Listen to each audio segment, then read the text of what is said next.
सारा बात तेजा का करता है तेजा भाग जा ले जल्दी भाग। तोरे कहनी है खड़ा होकर के नाचे के नीचे उतर के नाच भाग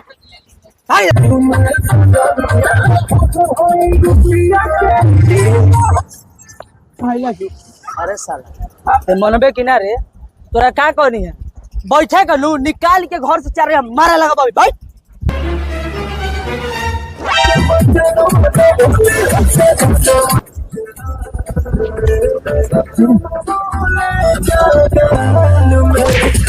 ते काय चोली सर अरे साला ते काय चोली सा अरे ते हाथ के छोड़े अरे हां ते काय चोली सा हाथ के छोड़े अरे जब हो जा हमको हमारा घर आइल बा तो हम चढ़बे करब। हां हमारा घर आइल बा चढ़े तो हाथ के छोड़े अरे ये हमारा खेत में बा उतार जल्दी।